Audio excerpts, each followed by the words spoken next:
사도신경하심으로 10월 4일 중고등부 예배를 시작하겠습니다. 전능하사 천지를 만드신 하나님 아버지를 내가 믿사오며 그 외아들 우리 주 예수 그리스도를 믿사오니 이는 성령으로 잉태하사 동정녀 마리아에게 나시고 본디오 빌라도에게 고난을 받으사 십자가에 못 박혀 죽으시고 장사한 지 사흘 만에 죽은 자 가운데서 다시 살아나시며 하늘에 오르사 전능하신 하나님 우편에 앉아 계시다가 저리로서 산 자와 죽은 자를 심판하러 오시리라. 성령을 믿사오며 거룩한 공예와 성도가 서로 교통하는 것과 죄를 사하여 주시는 것과 몸이 다시 사는 것과 영원히 사는 것을 믿사옵나이다. 아멘.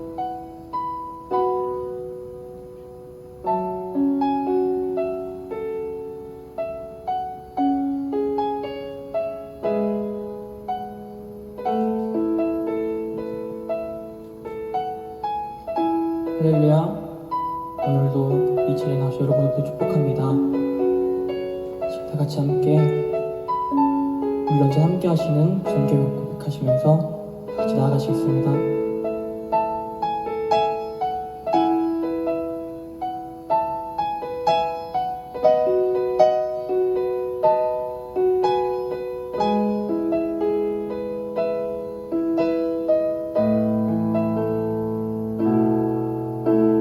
빛 되신 주 어둠 가운데 비추사 내 눈 보게 하소서.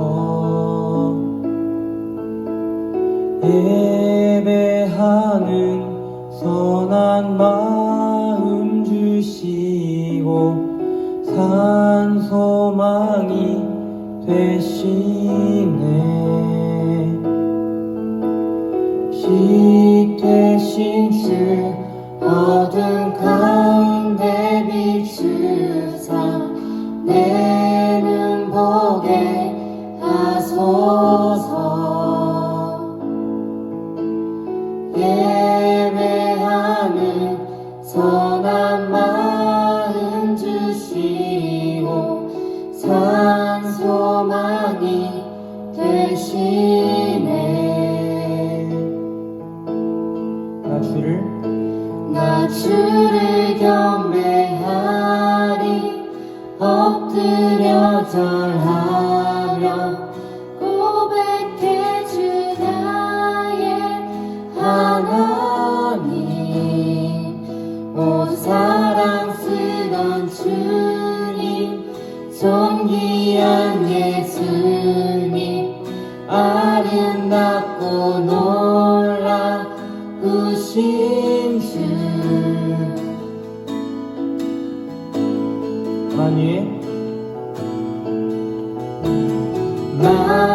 만유의 높임을 받으소서.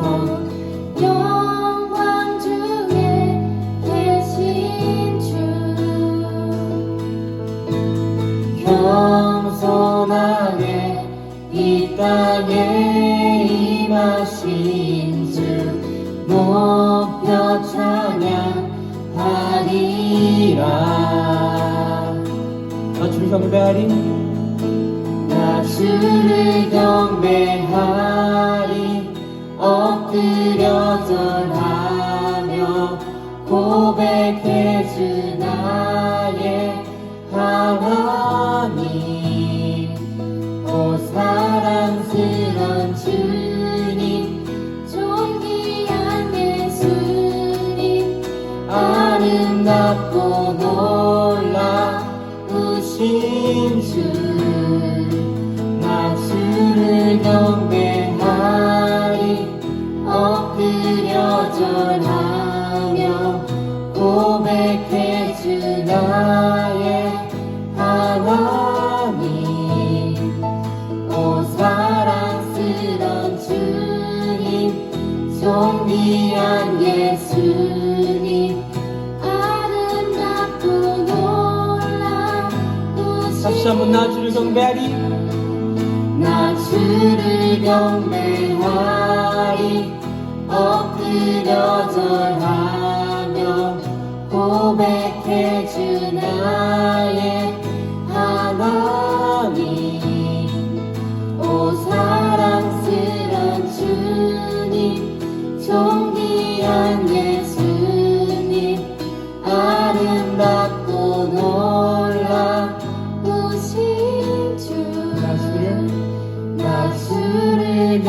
예배하리 엎드려 절하며 고백해 주 나의 하나님 오 사랑스런 주님 존귀한 예수님 아름답고 놀라우신 주 아멘.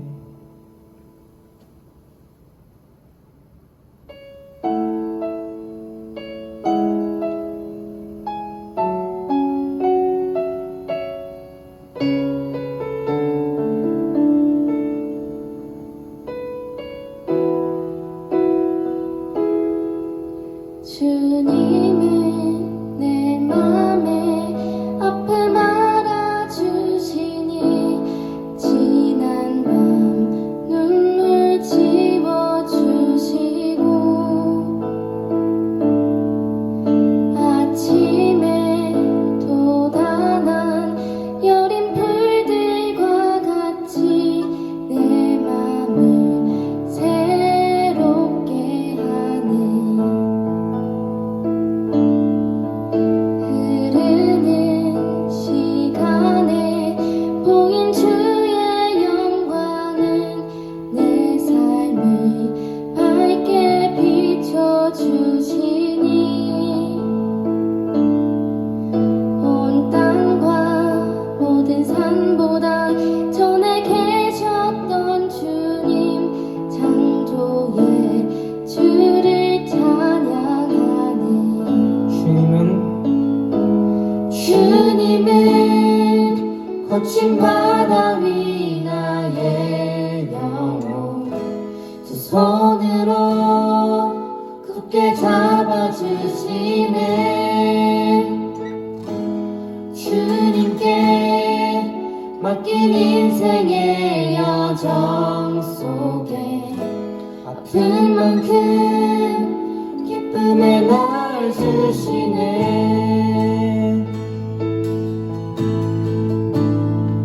흐르는 시간에 흐르는 시간에 보인 주의 영광은 내 삶을 밝게 비춰주시니 온 땅과 모든 산보다 전에 계셨던 주님 창조의 주를 찬양하네 주님은 거친 바다 위 나의 영혼 두 손으로 굳게 잡아주시네 주님께 맡긴 인생의 여정 속에 아픈 만큼 기쁨의 날 주시네 주님은 거친 바다 위 나의 영혼 두 손으로 굳게 잡아주시네 주님께 맡긴 인생의 여정 속에 아픈 만큼 기쁨의 날 다시 한번 주님은 거친 바다 위 나의 영혼 두 손으로 굳게 잡아주시네 주님께 맡긴 인생의 여정 속에 아픈 만큼 기쁨의 날 주시네 주님은 거친 바다 위 나의 영혼 두 손으로 굳게 잡아주시네 주님께 맡긴 인생의 여정 속에 아픈 만큼 주시네.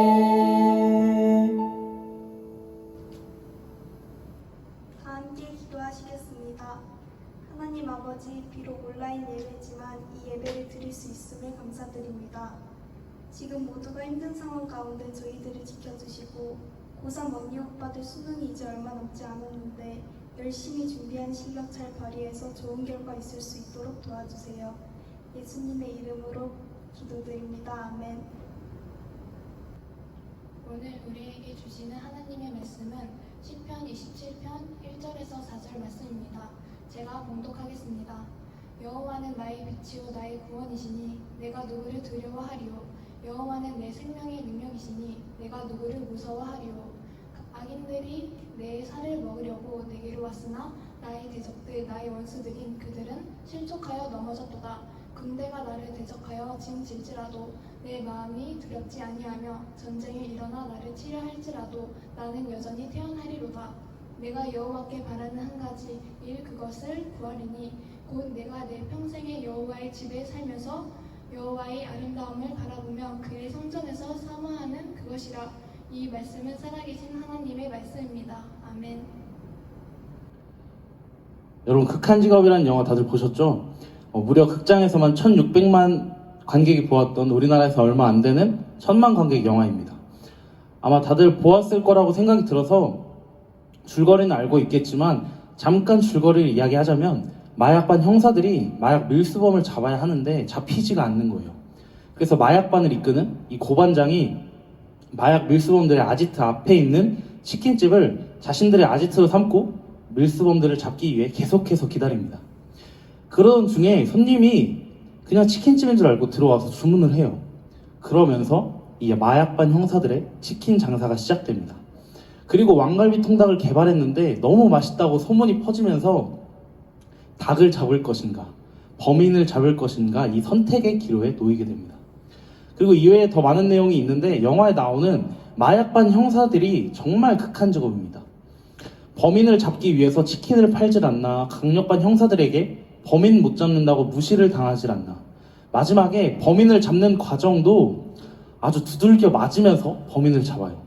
정말 편한 것이 하나 없는 마약반 형사들의 극한의 모습을 보여주는 영화 극한 직업입니다.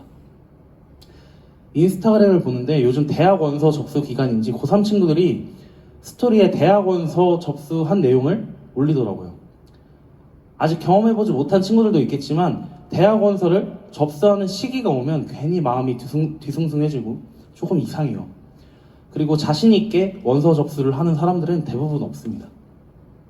공부를 안 했거나 대학 원서를 쓰는 것에 의의를 두는 친구들은 자신 있게 떨리는 마음 없이 이제 접수를 할 수 있겠지만 사실 거의 모두가 대학 원서를 접수한다는 것 자체에 떨리는 마음과 두려운 마음을 가지고 있습니다. 그리고 스토리에 고3 친구들이 올린 내용을 보니까 제발 붙게 해주세요, 떨어지면 안 돼요, 뭐 이런 간절한 그리고 두려움이 가득한 마음을 가지고 스토리를 올렸더라고요. 스토리를 보면서 참 안쓰러운 마음이 많이 들었습니다. 참 이 입시라는 것이 우리의 마음을 힘들게 하고 한 사람이 살아가는 인생 속에서 손에 뽑을 만큼의 어려움이 있는 한 순간이 아닌가 생각합니다.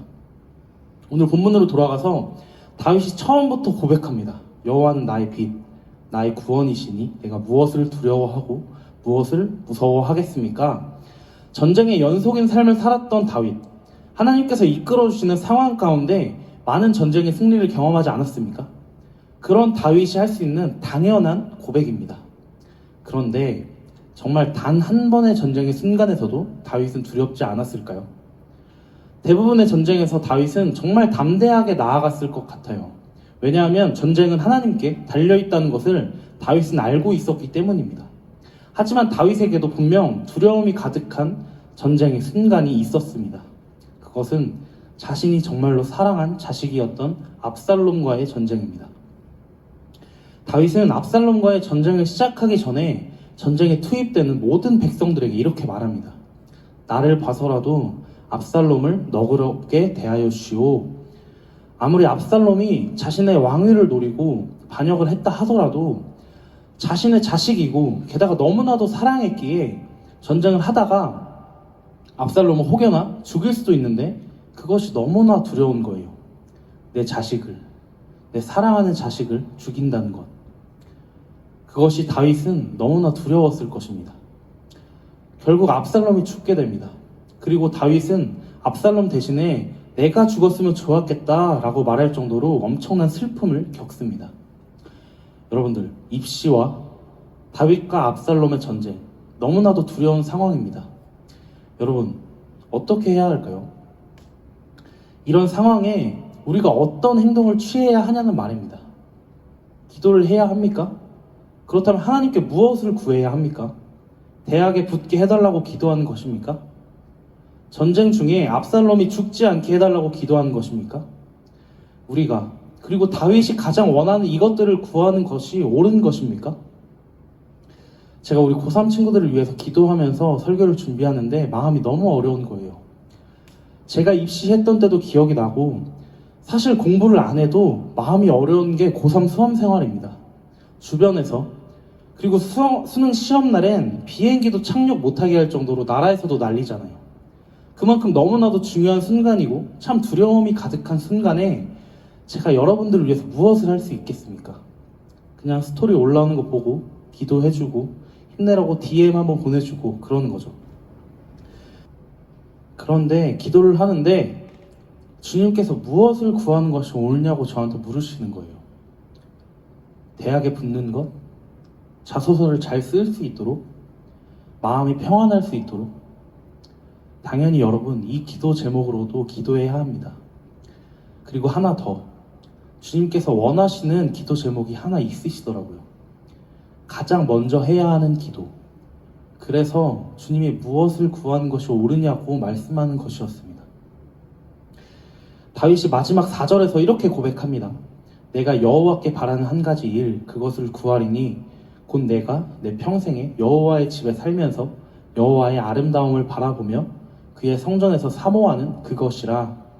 다윗이 하나님께 항상 나아가려고 노력하는 사람이었고 언제나 하나님을 바라보려고 노력했던 사람이었지만 다윗도 하나님께 구할 것들이 많지 않았을까요? 아무리 왕이어서 부족한 것이 없다고 하지만 그래도 그것과는 별개로 하나님께 바라는 것들이 분명히 있었을 것입니다. 그런데 다윗은 고백합니다. 내가 하나님께 바라는 것은 한 가지입니다. 나는 오직 하나만 구하겠습니다. 그것은 한평생 주님의 집에서 사는 것입니다. 그리고 주님의 아름다우심을 보며 주님과 소통하며 살아가는 것입니다.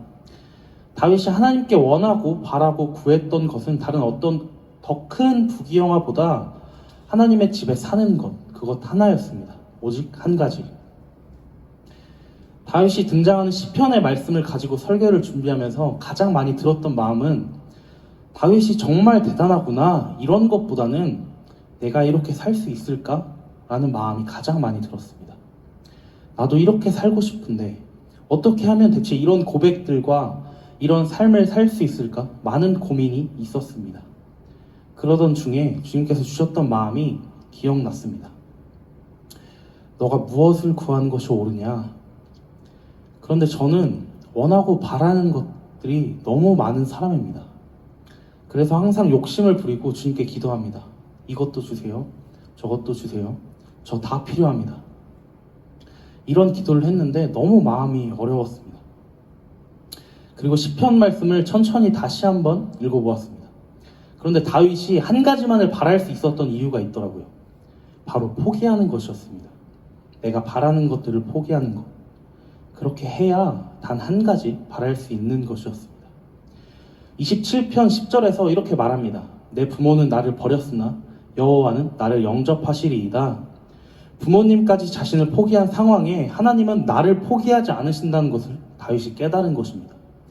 내가 바라는 것들을 포기해서 내 삶이 어떻게 흘러가도 하나님은 나를 포기하지 않으신다는 것입니다. 세상은 항상 포기하지 말라고 말합니다. 어떻게 해서든 이루어내라고. 어쩔 수 없는 상황이 아니면 포기하지 말라고 합니다. 그런데 제가 기도했을 때 주님께서는 내가 지금 당장 가지고 싶은 물건 하나 포기, 먹고 싶은 것 하나 포기, 내가 원하는 꿈 하나 포기. 하나씩 포기해 가는 순간 속에서만 하나님께서 가장 원하시는 것들을 바라고 구할 수 있기에 포기하라고 하십니다. 어찌 보면 교회를 다니는 예수님을 따르기 원하는 우리 그리스도인들은 참 힘든 삶을 살아가는 것 같습니다. 극한 직업의 마약반 형사들처럼 뭐 하나 쉽게 넘어가는 것이 없고 포기할 것들만 가득한 기독교인은 극한 직업이라고 말해도 틀리지 않은 말 같습니다. 그런데 저는 다 포기하고 아주 힘들고 극한 직업으로 살아가도 단 한 가지, 평생에 하나님의 집에 살면서 하나님의 아름다우심을 바라보며 하나님과 동행하며 살 수 있다면, 그것이라면 저는 극한 직업으로 그렇게 살아가기로 다짐했습니다. 여러분, 그렇게 살아가실 수 있겠습니까? 두려우십니까?